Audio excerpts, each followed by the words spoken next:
What's the state of the property market in the UK in 2022? Hi, my name's Kevin Wright and I've been brokering property finance for over 20 years. So if you're wondering what's going on with property this year, stick around. So I'm going to be drilling down into the reasons for why property is doing what it's doing right now.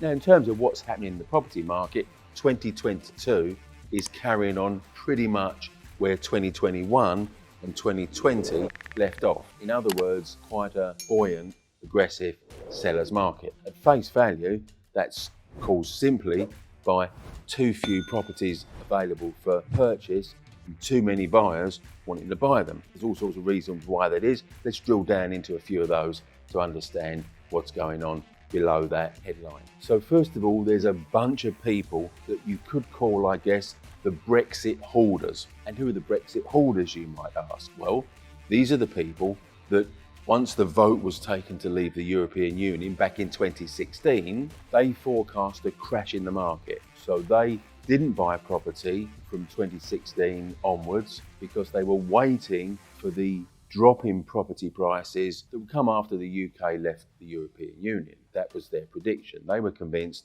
that property prices were going to dive and they could jump in and pick up some bargain price properties. Back in 2016, they probably couldn't have foresaw that that was actually going to take 4 to 5 years to actually happen, to become reality. All that time, they were sitting on money, piling up cash, waiting, poised to strike. Now, by the time we actually left the European Union, we were hit by the most serious pandemic in 100 years, which slowed everything down. So the Brexit holders never really got a chance to put all that money into the market from 2020 onwards. Now, the next category of people that are influencing what's going on in the property market are the WFHs. Who are they, you might ask? Well, these are the people that now work solely or partly from home. Work from home, WFH. And broadly, this group of people didn't exist pre-COVID because they were in office or a different type of workplace. Now, when the pandemic struck, particularly in lockdown 1 from March 2020, there was no alternative but to pivot and go from working in an office or working in a workplace to working from home. And in varying degrees, we all became Zoomers, even if we weren't Zoomers before COVID. But now we're out of lockdowns, there's still an inordinate amount of people that were working from home, at least part of the week. Now, particularly those that were commuting to city centres, whether it was London, Manchester, Birmingham, or other big cities in the UK, in many cases, choice of where they lived was determined by the length of the daily commute. What do you mean you're not subscribed? Weekly finance videos, weekly Monday morning Q&As, mentee case studies, what's not to like? Come on, click that button, and that dingy belly thing, and the Instagram one too. That's better. Now back to the video. And how much of that they could stomach on a 5-day week. So let's say someone worked in, I don't know, Canary Wharf, and going west, the commuting time from Canary Wharf to Chiswick was about as much as they could cope with 5 days a week, in the morning, back out in the evening. Now, as a WFHer, they could be making that commute now with the agreement of their employer 1, possibly 2 days a week. So their tolerance level for the commuting time on a reduced basis has expanded. And what they started to look is, what can we get for our money if we go further out? Now, possibly the Chiswick family went down the M4 and got to Swindon and thought, oh my God, how much more property can we get? What better lifestyle can we have than we've got in Chiswick? Okay, we're more remote, but we can have a much bigger house with a much bigger garden, and that once or twice a week longer commute, well, that's a good trade-off. All these WFHs came flooding into the market, but of course there wasn't the volume of properties to satisfy them all.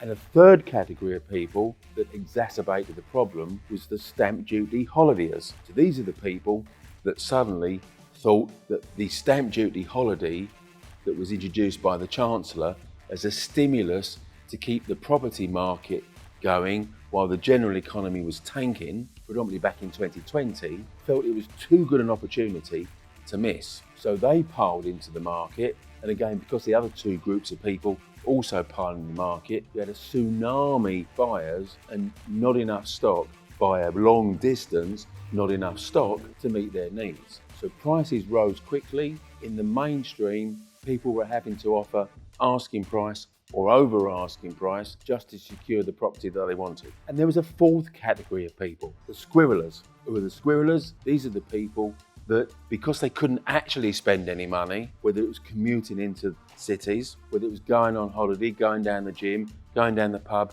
in fact, anything you could possibly spend money on during lockdowns, particularly the harsher 2020 lockdowns, they couldn't spend any money.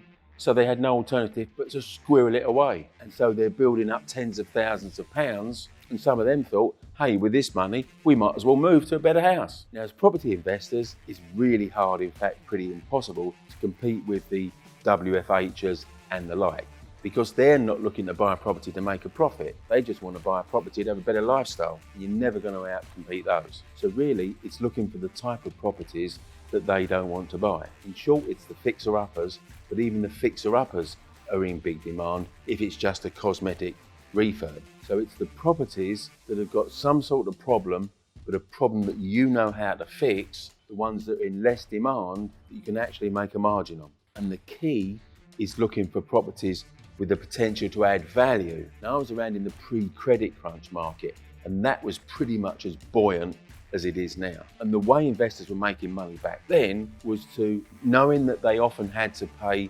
asking price and couldn't buy below value, were looking for specifically added value projects. And I think that's where we're back to now. Just buying a dilapidated fixer-upper where you can do an internal refurb is probably not going to get you the return you want. So looking at more expensive projects with the opportunity to add more value is, I think, where it's at until we turn around again and we move back to a buyer's market.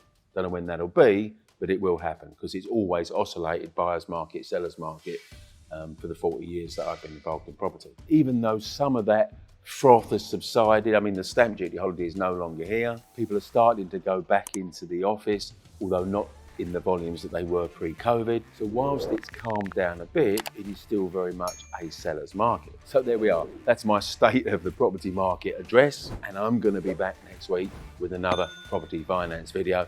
Check in with me next week. See you then. If you enjoyed watching this video, did you know every Monday morning at 8:30, I do a live Facebook Q&A. So if you want to start the week with checking out some answers to your property finance questions, click the link here.